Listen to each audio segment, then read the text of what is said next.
Hey beautiful, welcome into Dr. Sarah's Café. This is your Tuesday tarot reading. This is a general, full weekly collective tarot reading where I unpack the flavor of the week from Sunday's weekly refill. So if you haven't seen the Sunday refill, be sure to check that out as well. However, this could still apply and still resonate even if the Sunday refill did not. And this is for everyone who's drawn to watch, and it is timeless. So even though I post them every Tuesday, they could be pertaining to situations that play out for many weeks or months or even a couple of years into the future, or they might have began a couple of years in the past, okay? So if it feels right, then just trust that there's something in the message for you, okay? The flavor of the week is the cookout. And that had a lot to do with the Ten of Cups and the Harvest Oracle card. So I'm going to pull from the Hoodoo Tarot deck and see if we can get additional insights to unpack, dig deeper, and explore further the idea of the cookout. And just in case you hadn't watched the weekly refill, or just in case you need a reminder, it was all about relationships, but like familial relationships, the kind where there could be some drama playing out, but there's a lot of love, but there's still a need to break some cycles and a lot of learning and growth on your part. Okay, and how you show up for relationships and what's healthy, and maybe even setting a new pattern for relationships. But let's see what the tarot would like to add to the overall idea or the notion of the family cookout for the week ahead, or whatever time period this is pertaining to for you, okay? What additional messages do you have as we elaborate on this flavor of the family cookout? Nice. We have the Magician card, aka Black Herman. Black Herman, known as the Magician in other tarot decks, is very skilled, highly individual. What's really coming through is this person's individuality. So this could be you. You could be the magician who shows up at the cookout, and maybe you're the entertainer. There's something about you in this crowd, in this group, in this family dynamic that stands out, right? The magician is the number one. Black Herman is the number one. And the one is the number of the individual. And in particular, you have individual skills, you have individual gifts, individual knowledge. Oftentimes, a magician person is someone who's very well trained, very well learned, skilled, a master craftsman, a great public speaker who just wows the crowd, or a genius mathematician, or like a compelling chess player, something. And it doesn't have to be like at an international level, but in that group, at the cookout, amongst the people who are there, your uniqueness really shines forth. Your uniqueness, your unique gifts and skills. And the magician is someone who, I don't want to necessarily say they have ambition, but they have a lot going for them. Okay, and so you're noticeable. You also feel empowered as a magician, right? You're aware of the power that you have in various ways. You have something that you love and that you love to do, and you do it well. And it could just be the way you dress. It could be your charisma that is magnetic and that changes the energy and the vibration in the crowd, in the room, and with the people around you. Okay. Beneath that, we do have the Tower, and we have the John Horse, which is the Emperor, and we have Dr. Buzzard, which is the Justice card. So to have four major arcana already wanting to show themselves, the Tower speaks to breaking generational cycles, breaking with tradition, breaking with the old, especially here with the big house. He's wanting to fall out of my hand, especially here with the big house. In this deck, the Tower is called the big house. And here you see someone looking through rose-colored glasses at the past, looking at this remnant, this icon of the past, which is a plantation home, through rose-colored glasses. So at the cookout, there could be a tendency amongst the family or amongst the organization or the group to ignore the problems, ignore the cracks in the foundation, to ignore the toxicity, to ignore the burning dumpster fire that's happening, and just say, oh, wasn't tradition great? Isn't the past so great? And the magician person here, likely you, if you're drawn to watch this, you see beyond the rose-colored glasses, and there is something special about you, right? So everyone has a gift, but not everyone is going to tap into their gift. Not everyone is going to use their gifts. And so if you're showing up in magician energy, you're one of those people who not only has a gift, but you recognize it, and you want to step into it. You want to step into your gift. And that is helping to break down some of these old, outdated, dilapidated structures that are no longer viable for the future going forward. And then the Emperor, John Horse, beneath that is a very patriarchal energy. It could be elderly patriarchs or masculine figures.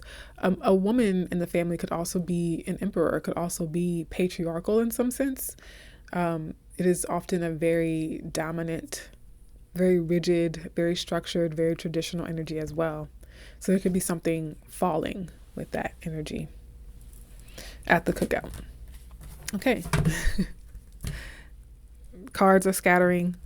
What reveals itself is the Ten of Cups, which was the cookout card. So I'll keep that there. Just emphasizing that this could very likely be a family situation, but there is joy there. There is love there. There is happiness there. And it's able to grandchildren showing up here, the grandchildren. It's when you're allowed to be your true authentic self that you can find this true happiness and belonging. So if at the cookout you're having to pretend or to try to fit in, then you don't really get the happiness. You don't really get that sense of belonging. You might keep the peace, quote unquote, for other people around you, but are you peaceful within if you're not able to really shine here? And so for some of you at the cookout, you're going to determine, is this really my people? Is this really my tribe? Are these really my people? Do they accept me in all of my magic? Do they celebrate that? Am I welcomed in my fullness? Okay. What else wants to come out regarding this cookout energy?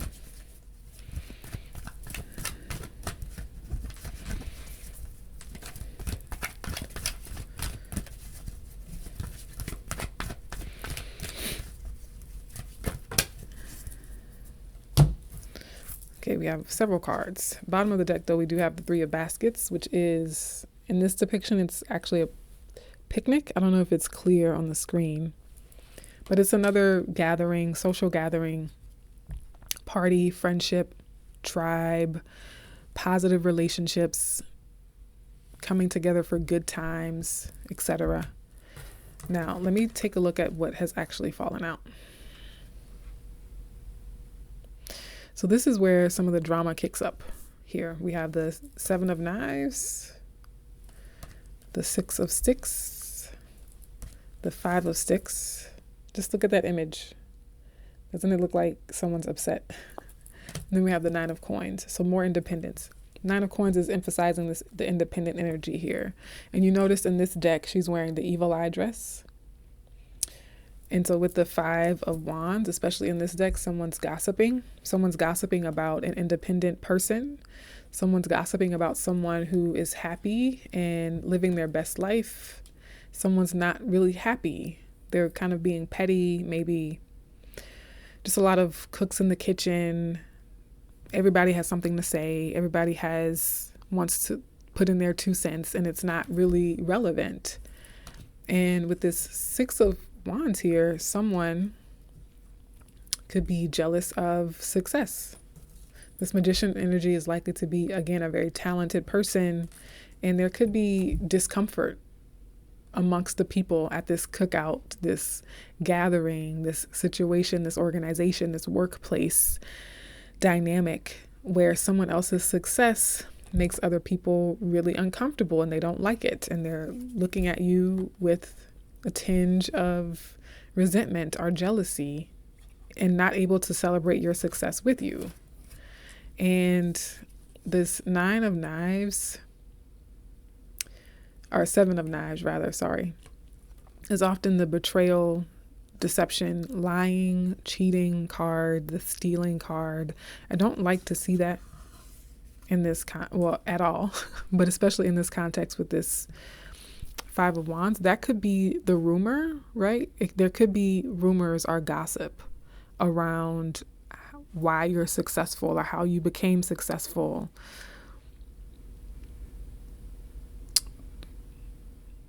I'm going to keep going, but I think just keep your own counsel, right?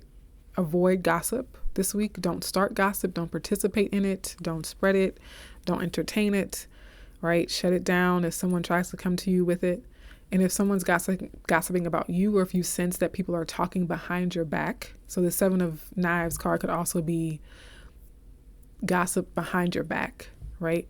Then just know that you're victorious over it. It can't really impede or stop your success, your victory. It can't stop you from shining. And in fact, it's because you're shining, because you're doing well, because you're making significant achievements, and you're being seen as someone who's very confident and comfortable in who they are and who's not afraid to be themselves. It is, again, just being a mirror for other people's lack mindset or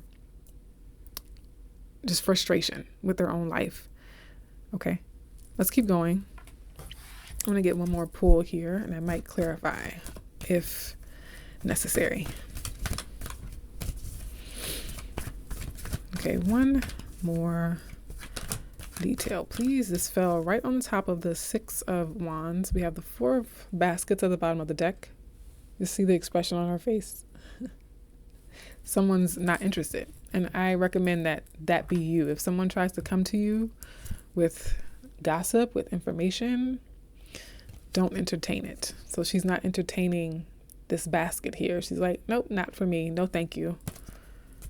That might be a healthy, beneficial mindset to have. Yep. Beneath that, we have the Eight of Baskets. So this is walking away from the drama. This is choosing to walk away from the chaos. So if there's a group, if there's a coalition or a subgroup of people at the cookout who are petty, we'll just say that, the petty crew over here, you ignore it, don't entertain it. You walk away with the Eight of Cups, and it leads you right into the Ten of Cups. Okay? So there might be two factions at the cookout, and you're seeing, and it's being made aware to you, the petty faction, and you're able to say, you know what, we grew up as best friends. We grew up as really close cousins. You were always my favorite person as a child, but the vibration has changed. The energy is different. I'm no longer satisfied with this pettiness, with this gossiping, or with this judgment or criticism of everybody else at the cookout. And so I'm going to move over to the happy crew over here, people who are just ready to enjoy themselves and enjoy each other's company, eat some good food, play some good music, and not be about the drama. I want to clarify the Magician. I'm going to use my trusted clarifying deck, the Frida Kahlo. I might also clarify that Seven of Knives. Ace of Knives. Please tell me more about Black Herman for this cookout energy, please.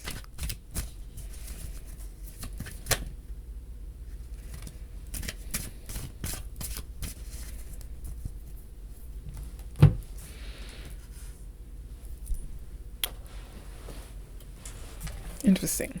We have the Seven of Cups at the bottom of the deck.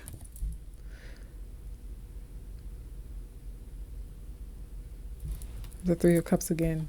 There could be lack of clarity around who to trust, lack of clarity around who's really your tribe, who's really your ride or dies. We have the Knight of Cups with the Hanged Man. And so because of this confusion, someone is not or has not moved forward with an offer. So the Knight of Cups is the offer card, a good solid offer saying, hey, let's do this. And actually with the 8 of baskets and the 10 of baskets, we have a 2 of baskets, which is the relationship card. The 2 of baskets came out in last week's reading. So this, okay, what just came to mind, I don't know if this is going to apply to anyone, but just in case it does, I want to say it. Someone, maybe this magician person here, has not made an offer or moved forward with their heart, has not followed their heart, or is at a standstill. There's a delay in offering a cup of interest, love, passion, affection, opportunity to or from this Black Hermit energy because of the petty people around you, whether it's family, our friends, our coworkers. It's almost like this deceptive, gossipy, petty energy is giving someone else pause or hesitation to move forward with the ask or with the proposal or with, offering you the opportunity or the collaboration. Or you yourself are stalled and delayed in following your heart, in pursuing your happiness, going after your happiness and saying, this is what I want for myself because of this negative energy that's around you. Okay. And so all the more motivation to walk away from this, to not entertain it, to put it aside, to leave it behind. Even if you deeply and sincerely love these people, you have to love yourself as much or more. And you can't deny your heart with this Knight of Cups energy. You can't continue to deny your heart for people who don't want what's best for you. And when I say deny your heart with this Black Hermit energy, that could be you not pursuing your dreams, not living into your truth, not living and expressing your talents and your gifts because of judgment and criticism from these people. Or it could be a person, especially since we have an implied 2 of Cups here. You not dating the person you really like and love because what is my family going to say? What is my family going to think about it? What are my friends going to think about this person? And so you're just putting your heart on ice because of your fear of these backstabbers and these criticizers and judgmental people here who will claim and talk out of one side of their mouth and say, oh, we want what's best for you. We love you. But unconsciously, subconsciously, something about their energy doesn't really want you to be happy. They're afraid to see you step fully into your happiness because of what it might reflect for them in their own life. That feels like a pretty significant message. And so I'm going to stop there to give you an opportunity to process that, to reflect on that if it's applying, if it feels relevant in some way. Be sure to check out the weekly refill if you haven't, and I'll see you next Tuesday or Sunday or Thursday, whenever you decide to watch the next video. Take care. Much love.